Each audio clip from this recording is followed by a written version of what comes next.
Good morning, all of you. I am Sushil Kumar Roy, Assistant Professor, Madhepur Teachers Training College, Madhepur. And my subject is Learning and Teaching.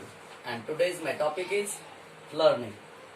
आज हम लोग अधिगम पढ़ेंगे एवं विभिन्न विद्वानों के द्वारा दिए गई परिभाषा को पढ़ेंगे। लर्निंग।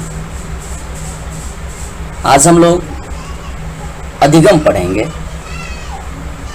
आज की जो टॉपिक है वो है अधिगम।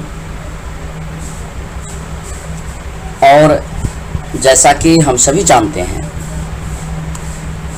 सीखना मनुष्य की जन्मजात प्रकृति है।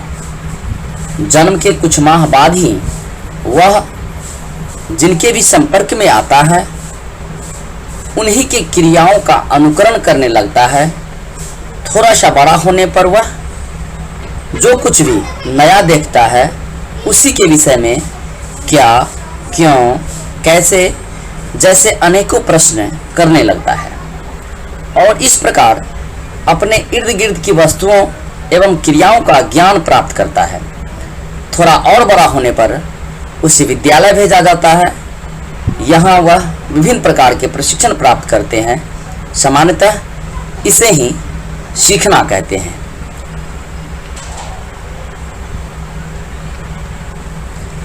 तो हमने जाना कि सीखना मनुष्य की जन्मजात प्रवृत्ति है और मनुष्य जन्म के कुछ समय बाद ही वह सीखना प्रारंभ कर देता है। इस उदाहरण के लिए इस प्रकार की बातों को हम समझते हैं और वह एक छोटी सी उदाहरण है जिसमें एक छोटी सी बच्ची निहारिका है जो नर्सरी की छात्रा है। उसके पिता कमरे में बैठे सेव कर रहे हों। रेजर जमीन पर रखा रहता है। अचानक ही लड़की का पैर रेजर पर पड़ता है। खून का फव्वारा छूटने लगता है। घबराहट होती है। घाव को साफ करके पट्टी बांध दी जाती है। इसके बाद उसे हॉस्पिटल ले जाया जाता है। डॉक्टर उसकी ड्रेसिंग करता है और उसके एक इंजेक्शन लगाता है। इंजेक्शन की सुई से उत्पन्न पीड़ा को वह सहन नहीं कर पाते हैं।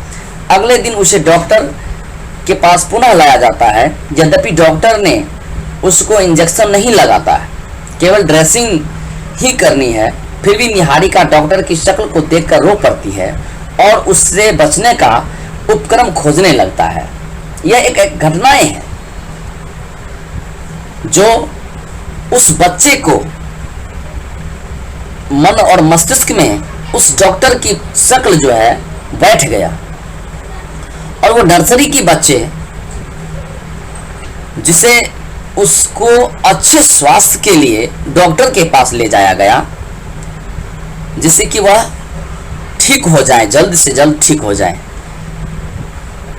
और वह उस घटना से उनके जीवन में एक बदलाव हो गया। वैसे शक्ल वाले लोगों से वे डरते रहते थे।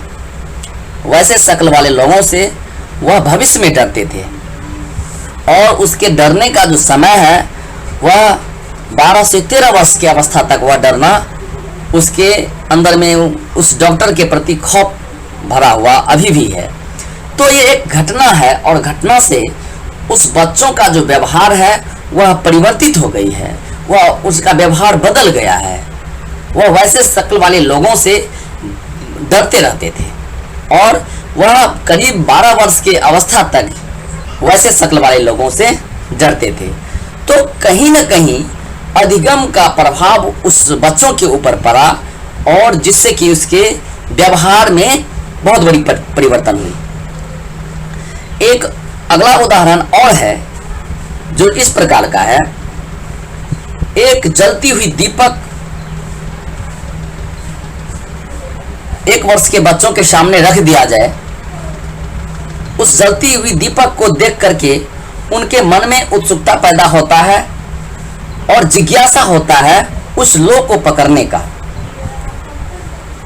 जब वह उत्सुकतावश लो के पास पहुंचता है, लो उस जलती हुई दीपक को पकड़ने का कोशिश करता है, तो पकड़ने के क्रम में पकड़ते ही उनका हाथ जलना शुरू कर देता है और हाथ जलते ही बच्चे अपने हाथ को पीछे खींचता है और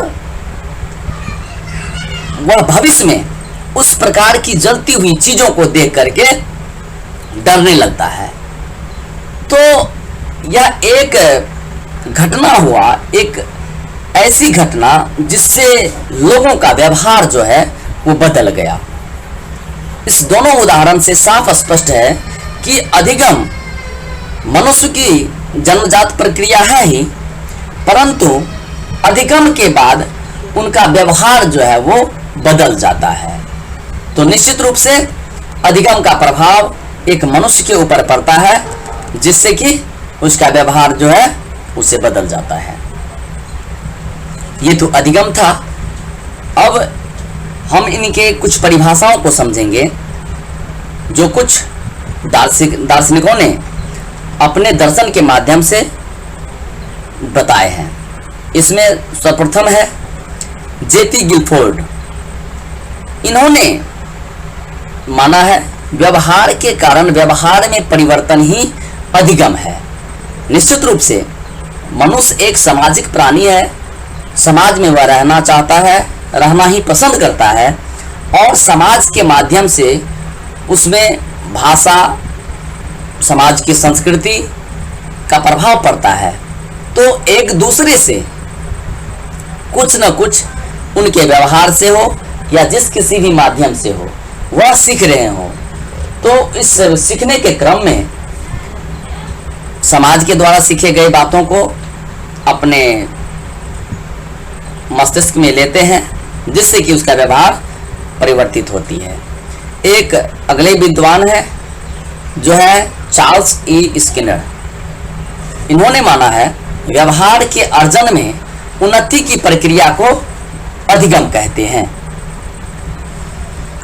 तो हम इन दोनों उदाहरणों से प्राप्त करते हैं कि व्यवहार के अर्जन में उन्नति की प्रक्रिया को ही अधिगम कहते हैं। हमने जो कुछ भी सीखा अपने अनुभव से या समाज से, अपने पिता से, माता से, जहाँ कहीं से भी हमने जिस किसी भी चीज को समझा है और उसी की प्रक्रिया में उस व्यक्ति विशेष में उन्नति हुई है।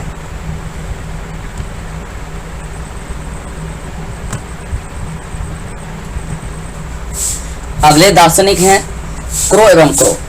ज्ञान और अभिवृद्धि की प्राप्ति ही अधिगम है। वास्तव में मनुष्य का जो जीवन है वह कहीं न कहीं किसी न किसी माध्यम से ज्ञान की प्राप्ति होती ही है, और जब कभी भी हमें ज्ञान की प्राप्ति होती है तो निश्चित रूप से हमारा व्यवहार, हमारा हर एक चीज परिवर्तित होती है। और इसे ही एक और दार्शनिक है जिन्होंने अपना परिभाषा इस प्रकार दिए हैं।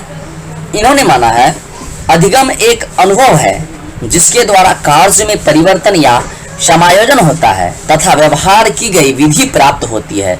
निश्चित रूप से प्रत्येक मनुष्य के लिए उनके जीवन में प्रत्येक दिन कुछ न कुछ वो नए सीखते हैं। क्योंकि जीवन एक दर्शन है और अपने जीवन में जो कुछ भी वह पीछे उनके साथ जो घटनाएं घटती हो, जो उनके साथ किसी भी तरह की कोई व्यवहार किए हो, और इन सभी चीज़ों के माध्यम से जो उनका अनुभव रहा है उसे अपने अनुभव के द्वारा आने वाले समय में और वो आने वाले जीवन में अच्छे कार्य करते हैं। क्योंकि उनके द्वारा जो घटनाएं घटी है, उनके माध्यम से जो घटनाएं घटी है, उसके द्वारा वो अपने आप को एडजस्ट कर लिए हैं और इसी प्रकार वो अपने व्यवहार की गई विधि प्राप्त करते हैं।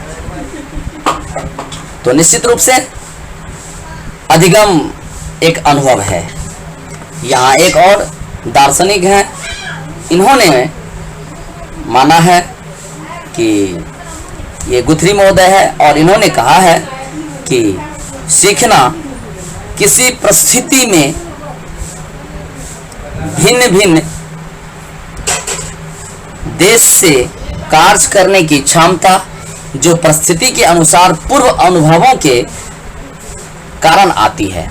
निश्चित रूप से मनुष्य अपने जीवन के सुखमय काल में भी और दुखमय परिस्थिति में भी, इन दोनों चीज़ों में सीखते हैं और इन सभी परिस्थितियों के द्वारा अपने जीवन में वो अनुभव प्राप्त करते हैं और इसके माध्यम से वह निश्चित रूप से सीखते हैं। तो निश्चित रूप से ये वीडियो आप लोगों को अच्छा लगा होगा, तो निश्चित रूप से आप इसे शेयर करेंगे, लाइक करेंगे और जो इसमें त्रुटि हुई होगी निश्चित रूप से नीचे कमेंट बॉक्स में कमेंट करेंगे। धन्यवाद।